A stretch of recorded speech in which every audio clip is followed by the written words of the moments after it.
Así que Justo Arosemena piensa que la mejor situación de Panamá es ser parte de Colombia, ser parte de un Estado grande y que negocie también a favor de nosotros. También hay que recordar que en 1846, justamente el tratado que mencionó mi colega Ana Victoria, ese tratado lo que le dio, bueno, hay dos tratados importantes. Primero, el tratado donde Estados Unidos e Inglaterra se ponen de acuerdo sobre cómo administrar las colonias de América, básicamente, que no va a ser en beneficio de ninguno de los dos, sino de ambos. Y segundo, el Tratado Mayarino-Bitlack, mediante el cual Colombia accede a que Estados Unidos construya el ferrocarril en Panamá, pero con la condición de que mantenga el orden público a favor de las autoridades colombianas en Panamá. O sea que cada vez que en Panamá había una revuelta, ¿se acuerdan la tajada de Sandía? Las que intervenían no eran las tropas colombianas que venían de Bogotá a poner orden, eran los norteamericanos, porque ese era el acuerdo en el tratado. Así que era muy importante para la visión política que tenía Justo Arosemena el esquema federal. No es algo extra, no es algo que sobra. En la historia que le tocó vivir, para él la única posibilidad de que los panameños pudieran tomar sus decisiones políticas, pudieran organizarse políticamente para proteger sus libertades, era siendo parte de la Federación Colombiana. Así que yo diría que si nosotros ponemos todas esas piezas juntas, debemos rescatar una idea que sigue siendo muy importante. Mire que no le estoy dando ni 3 ni 5 ideas, le estoy dando una sola idea que es la que todavía tenemos que seguir pensando, masticando, reflexionando bien hoy. ¿Cómo debemos organizarnos para asegurarnos que las decisiones políticas que se toman en Panamá sean de los panameños? ¿Cómo organizarnos para asegurarnos que se protejan los derechos y las libertades de los panameños? Eso es todo. Muchas gracias.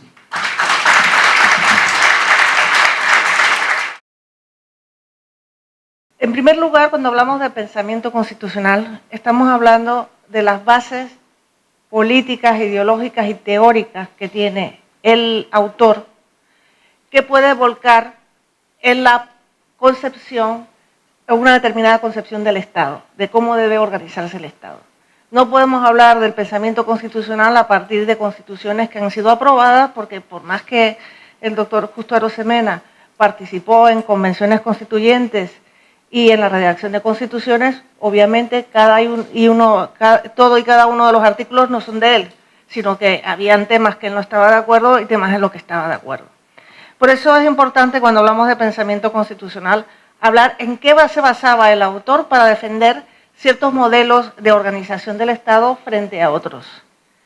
Justo Arosemena era un autor que defendía la necesidad de las reformas de las instituciones. No era un pensador que decía vamos a quedar como estamos o vamos a modificar un poquito lo que tenemos, sino él consideraba era un gran defensor del progreso, de que poco a poco podemos ir construyendo unos parámetros de organización políticas mejores y también como consecuencia un mundo mejor. Justo Arosemena, y ya el profesor Llanareas ampliará un poquito más, creció en un ambiente intelectual y rupturista porque es hijo de Mariano Arosemena, que fue un prócer de la independencia de España. En su casa él tenía un ambiente intelectual que promocionaba la lectura y incentivaba los estudios. La independencia de Panamá de España supuso una ruptura importante del régimen constitucional. Es decir, cuando hay una independencia hay una ruptura importante en el cual se replantea todo desde cero. En ese ambiente vivió sus primeros años Justo Arosemena. Su padre, Mariano Arosemena, era un defensor y también un reformista. Cuando ocurren movimientos políticos trascendentes como la independencia de España, se juntan muchas voluntades. Había personas que estaban descontentas con el gobierno de ese entonces de España, mientras que habían otros colectivos como el del Mariano Arosemena, el padre de Justo Arosemena, que sostenían que era necesario la reforma del Estado, que no se podía vivir bajo la opresión de una potencia colonial, sino que se tenía el derecho de decidir el propio destino. Y ese es lo que crea a este joven inquieto y su deseo de entender la realidad social que le rodea. Cuando él empieza a escribir, lo primero que hace es como una obra que se llama Apuntamientos para la Introducción de Ciencias Morales y Políticas, que es un esfuerzo de ordenar sus propias ideas, y él lo dice en el prólogo. La idea, la necesidad de entender qué es la ciencia política, cómo se percibe la realidad social, cómo se interpreta y qué es lo deseable en el marco de esa realidad social. Era un defensor del gobierno y el buen gobierno. La idea es que las estructuras constitucionales tendrían que ir avanzando y se tenía que profundizar la democracia. Es decir, las primeras constituciones que se dan en América Latina no eran constituciones especialmente democráticas.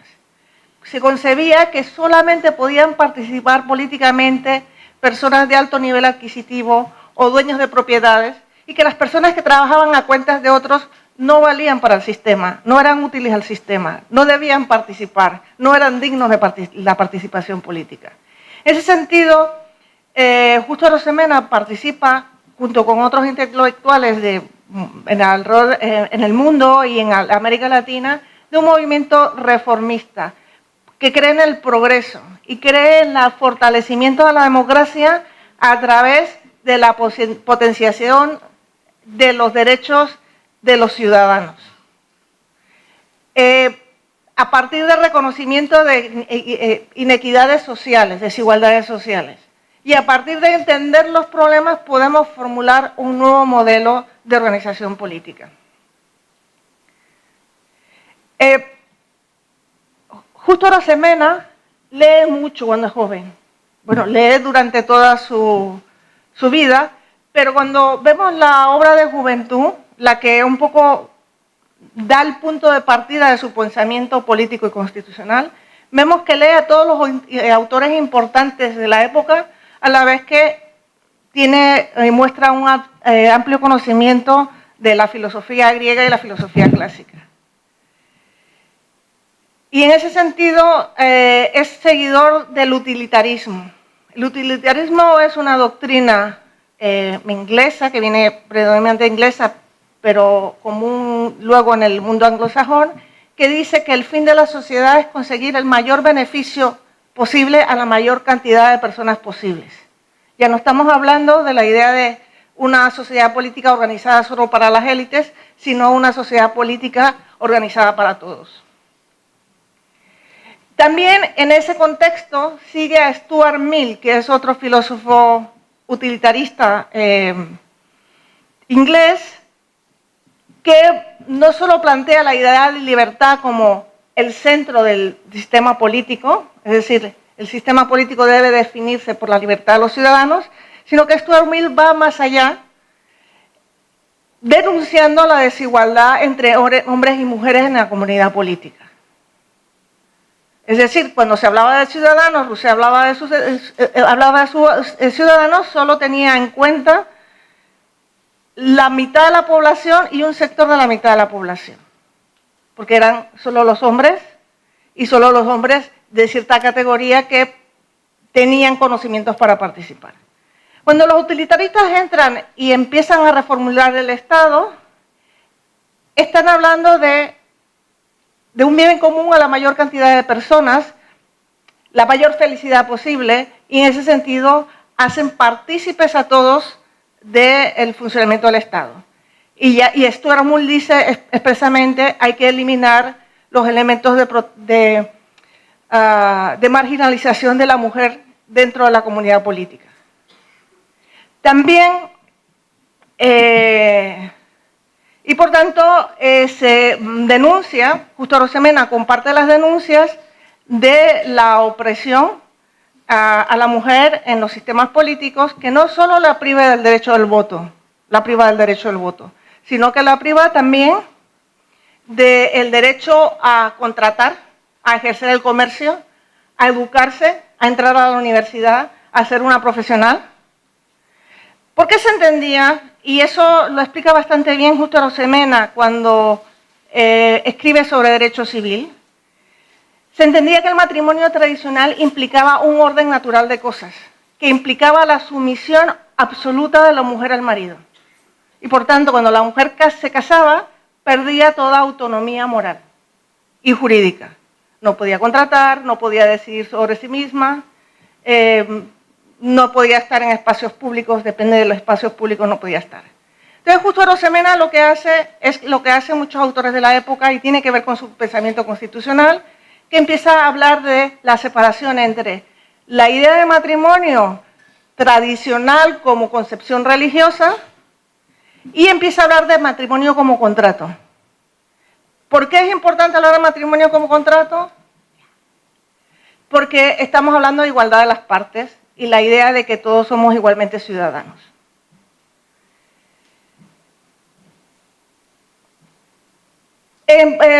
Como producto de esas lecturas, entre los puntos elementales y esenciales de Justo Arosemena es la separación del espacio religioso, social y estatal. Él dice que el espacio estatal, de sanción estatal, es el que marcan las leyes. Desde el punto de vista religioso, en la medida que pertenecemos a comunidades religiosas, tenemos sanciones espirituales o sanciones del colectivo de la religión en que participamos. Pero él quiere mantener los dos ámbitos separados y por último habla que hay un ámbito de sanción social y familiar. Los padres cuando dedican a los hijos los sancionan, los incentivan. En los colectivos sociales yo puedo excluir en mi colectivo social a alguien que me parece que no se comporta adecuadamente. La contribución de Justo Arosemena en la organización del Estado panameño, en la organización del Istmo de Panamá, tiene que ver con la creación del Estado Federal de Panamá. Él defiende que Panamá, en una obra publicada en 1855, que ya saben que se llama el Estado Federal de Panamá, defiende que Panamá tendría que ser un ente autónomo, adscrito al Estado colombiano, pero que actuara de forma separada. Es decir, Panamá fuese un Estado federado. ¿Qué quiere decir eso? Que Panamá tiene la capacidad, debería tener la capacidad de autoorganizarse, dictar su propio código de comercio, su propio código civil, dictar leyes específicas para dentro del territorio de Panamá como ente autónomo, tener su propia constitución, su propia asamblea legislativa. Y que solo dependiera frente a Colombia, frente a ciertos poderes centrales, que es relaciones exteriores, relaciones internacionales, moneda y otros poderes que se consideran netamente estatales. Es como es Estados Unidos, o como es México, o como es Argentina. ¿Y por qué esa idea de Justo Arosemena da resultados? Porque ya había antecedentes. En 1846, Colombia firma el Tratado Mayarino-Bitlack con los Estados Unidos, que le dan libre circulación a los ciudadanos estadounidenses dentro del Istmo de Panamá. Se eliminan las aduanas. Sí, Panamá, el gobierno de Colombia se abstiene de los trámites, se abstiene de ejercer trámites aduaneros frente a los ciudadanos de Estados Unidos, pero incluso en el artículo 80 del Tratado Mayarino-Bitlak se crea y se garantiza la libertad religiosa, algo que no estaba garantizado por la Constitución colombiana de ese momento. Otro elemento importante en el pensamiento constitucional de Justo Arosemena, que también se refleja en lo prolijo y en lo detallado que era su pensamiento, es la metodología de, una vez que yo tengo mi punto de partida de pensamiento, comparar todas las constituciones que existen en América, y tiene primero una obra de compilación y después una obra de estudio de cada una de las constituciones, y en el que dice, es importante estudiar qué hay en otras partes para ver lo que funciona y lo que no funciona. No partir de aquella idea genial que tenemos, sino ver qué se ha probado y qué está funcionando y qué no está funcionando. Y por tanto, el estudio sistemático de la Constitución es un elemento esencial del pensamiento y la metodología del pensamiento constitucional de Justo Arosemena. La creación del Estado Federal de Panamá desemboca posteriormente en la aprobación de la Constitución de Río Negro, que es en la cual se crean los Estados Unidos de Colombia. En esta convención constituyente que redactó, por tanto, que redactó esta constitución, su presidente fue Justo Arosemena, porque no solo era un hombre de pensamiento, sino era un hombre de acción. Y la Constitución de Río Negro respondió mucho a este pensamiento reformista de Justo Arosemena, pero latinoamericano, en que se declara la separación de la Iglesia del Estado, se garantizan y se potencian las libertades civiles, se limita el poder del gobierno y se intentan crear mecanismos democráticos. Justo Arosemena se retira de la vida política en el año de 1886, cuando se aprueba la Constitución conservadora de Rafael Núñez. Y fue una decisión muy coherente, porque todas las reformas que él propuso durante todos los años previos regresaron a su estado original, es decir, se abolió la separación entre la Iglesia y el Estado y por tanto ya había solamente una religión que ejercer, que era la católica, y era prohibido ejercer otras religiones. La tutela del Estado sobre el ciudadano le impedía ejercer un régimen de libertad, y eso implica que Justo Arosemena fue consecuente y coherente consigo mismo y decidió retirarse del mundo público. Justo Arosemena murió siendo empleado del ferrocarril de Panamá, y en su testamento dice, se disculpa con los hijos de no poderle haber dejado fortuna, porque su actividad nunca fue una actividad de comerciante o empresario como fue la de su padre, sino ejerció como abogado y actuó como funcionario y participante en la toma de decisiones dentro del Estado colombiano. Bueno, muchas gracias.